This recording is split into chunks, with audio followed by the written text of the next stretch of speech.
Jhagadia division હેઠળના 6 police સ્ટેશનમાં પ્રોહિબિશનના નોંધાયેલા 91 ગુનાઓમાં જપ્ત કરાયેલ દારૂનો નાશ કરાયો. ઝઘડા જીઆરડીસી રાજપાડી ઉમરલા વાલિયાને નેત્રંગ મળી કુલ 6 પોલીસ મથકમાં નોંધાયેલા દારૂના ગુનાઓમાં પકડાયેલ દારૂનો નાશ કરાયો હતો.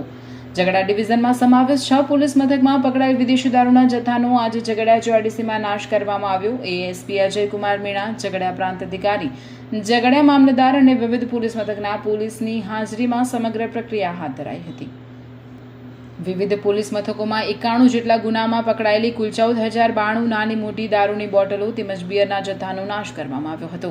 નષ્ટ કરાયેલા મુદ્દામાલની કુલ કિંમત 36,27,917 હોવાનું જણાવાયું હતું.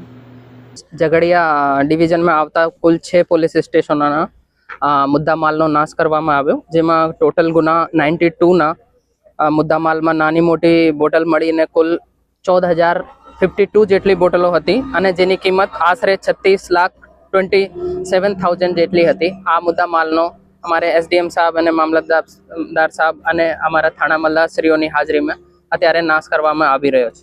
ઝઘડિયા સબ ડિવિઝનમાં આવેલ કુલ 6 પોલીસ સ્ટેશનના 91 ગુનામાં અંદાજિત 14,000 જેટલી બોટલો જપ્ત કરવામાં આવી હતી પોલીસ ડિપાર્ટમેન્ટ દ્વારા, અને એ દારૂનો નામદાર કોર્ટ દ્વારા નિકાલ કરવાની સૂચના આવતા આજરોજ તેનો નિકાલ માનનીય એએસપી સાહેબ, મામલતદારશ્રી, નશાબંધીના અધિકારી અને તમામ સ્ટાફ સાથે નિકાલ કરવામાં આવ્યો છે. અંદાજિત 36 લાખ રૂપિયાની કિંમતના દારૂનો આજરોજ નિકાલ કરવામાં આવ્યો છે.